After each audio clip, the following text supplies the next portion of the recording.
Dans ce laboratoire de San Francisco, aucune ferme et aucun abattoir en vue. Pourtant, ces scientifiques viennent de créer de parfaits nuggets de poulet et ils ont la conscience tranquille. C'est du vrai poulet, mais ce sont des cellules de poulet. Donc aucun animal n'a dû mourir pour ce nugget. Les fondateurs de cette start-up en sont convaincus. L'humanité va devoir manger différemment. Chaque jour, des centaines de millions d'animaux sont tués. Et il a fallu des quantités astronomiques d'eau et de terre pour les élever. Et cela crée beaucoup de pollution. Ce n'est pas un système tenable. La solution n'est pas de demander à tout le monde de devenir végétarien, mais peut-être de faire de la viande d'une meilleure façon, en cultivant des cellules de l'animal sans manger l'animal.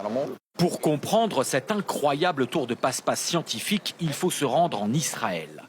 Ici, une autre équipe expérimente le même principe avec de la viande de bœuf. Donc on a en fait nos propres vaches dans le laboratoire.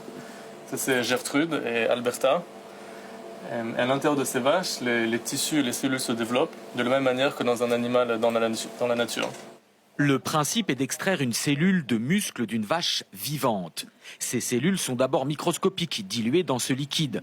Les scientifiques font grandir et proliférer ces cellules, un procédé similaire à ce que les médecins font pour produire des tissus, pour des greffes de peau par exemple. Sauf qu'ici, ces cellules vont produire de la chair. Dans ces boîtes de culture, les bouts de viande commencent à se former. Ces incubateurs sont une vache contrôlée ou artificielle, dans laquelle les cellules retrouvent leur environnement d'origine et continuent à se développer comme si elles étaient à l'intérieur de la vache. Elles ne voient pas la différence.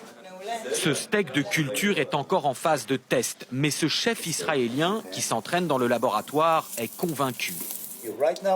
Pour le moment, seuls quelques privilégiés comme nous peuvent y goûter. Mais dans un futur proche, cela ne sera pas plus cher que de servir par exemple une viande bio de bonne qualité.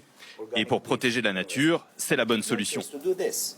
Aujourd'hui, l'élevage, notamment bovin, cause plus de pollution et d'effets de serre que l'ensemble du trafic automobile mondial.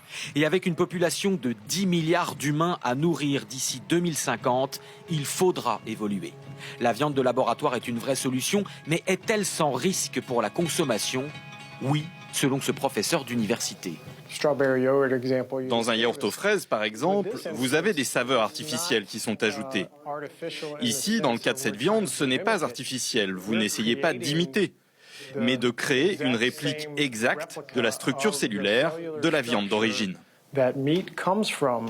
Du côté des producteurs traditionnels, c'est un autre discours. Cet éleveur du Texas est furieux qu'on puisse un jour appeler cette nourriture de la viande. Ce sont des cellules cultivées en laboratoire de manière artificielle. Ce n'est pas un morceau de viande issu d'un animal élevé en plein air. Ce n'est pas cela.